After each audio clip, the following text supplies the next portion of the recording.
Assalamualaikum warahmatullahi wabarakatuh. Perkenalkan, nama saya Muhammad Demas Daniswara dari kelas IPA 1. Di sini saya akan menjelaskan tentang sejarah hukum Newton 1, 2, dan 3.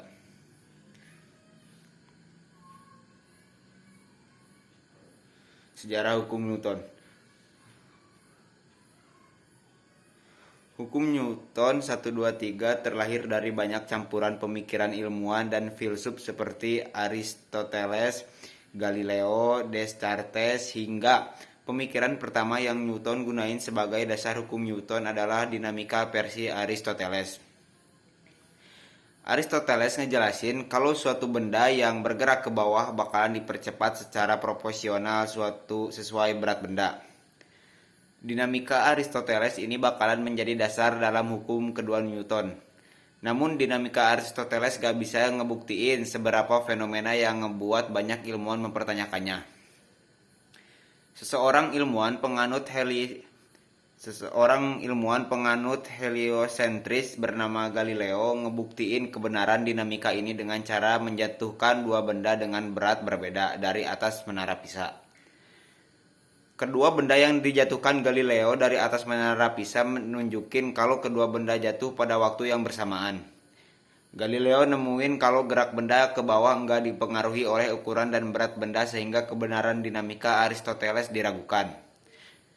Fenomena ini ngebantu Galileo nemuin hukum kelembaban atau inersia. Newton meringkas dan menjadikan hukum inersia ini sebagai dasar dari hukum pertama Newton. Kesempurnaan yang dilakukan Descartes melalui hukum alamnya pada fenomena Galileo menyebabkan Newton menjadikannya sebagai dasar dari hukum ketiga Newton. Ketiga hukum Newton ini menjadi dasar dari mekanik klasik selama beberapa abad. Kalau kamu bingung dengan hukum Newton, sebenarnya hukum Newton ngejelasin tentang hubungan antara satu gaya dengan gaya lainnya. Hukum Newton memiliki pengaruh yang cukup kuat sebelum akhirnya digantikan oleh fisika modern karena semua gerak benda bakalan dipengaruhi oleh jarak atau ketinggian yang ngebikin benda tersebut punya gaya. Hukum Newton 1. Seperti yang Burhan jelasin sebelumnya tentang dasar hukum Newton 1. Hukum Newton 1 ngejelasin kalau jika gaya diberikan kepada suatu benda sama dengan 0, maka benda tersebut bakalan diam serta benda yang awalnya bergerak lurus bakalan tetap lurus beraturan dengan kecepatan tetap. Berdasarkan penjelasan Burhan di atas, kamu bisa ngeliat rumus hukum Newton 1 di bawah.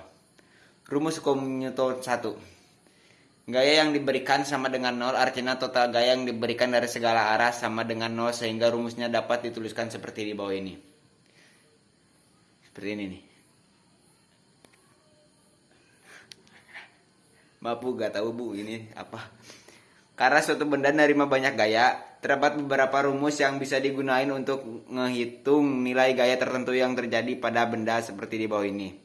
Rumus gaya gesek Fg sama dengan UN. Keterangan Fg adalah gaya gesek, M adalah koefisien gesekan yang terjadi, N adalah gaya normal yang terjadi pada benda. Rumus gaya berat W sama dengan F M kali G. Keterangan W adalah gaya berat yang terjadi pada benda, M adalah massa benda, G adalah percepatan gravitasi. Rumus gaya sejenis S sama dengan V kali G, S sama dengan W per Pi. Keterangan S adalah gaya sejenis, P adalah massa jenis, W adalah berat benda, Pi adalah volume benda. Aplikasi hukum Newton 1. Kalau kamu nyari aplikasi hukum Newton 1 dalam kehidupan sehari-hari, kamu bisa ngelihat aplikasinya pada bandul sederhana. Bandul akan terus bergerak ke kanan dan ke kiri kalau nggak ada gaya yang diberikan kepada bandul. Salah satu aplikasi lainnya adalah penggemaran kendaraan. Kalau kamu sedang duduk di atas kursi penumpang, tiba-tiba kendaraan ngerem mendadak, kamu bakalan terdorong ke depan dan secara tidak sadar bakalan kembali ke posisi semula. Fenomena kamu terdorong ke depan dan kembali ke posisi semula adalah fenomena hukum Newton 1. Hukum Newton 2. Seperti penjelasan Burhan sebelumnya, pada hukum Newton 2 berlaku dasar dinamika Aristoteles. Hukum Newton 2 ngejelasin kalau benda yang mengalami percepatan bakalan sebanding dengan nilai resultan gaya atau jumlah gaya yang bekerja pada benda tersebut dan berbanding terbalik dengan massa benda. Penjelasan ini dituliskan dalam bentuk hukum Newton 2 seperti di bawah ini. Rumus hukum Newton 2. Burhan ngejelasin kalau percepatan benda sebanding dengan jumlah gaya yang berlaku dan berbanding berbalik dengan massa. Maka bisa dituliskannya rumus seperti di bawah ini.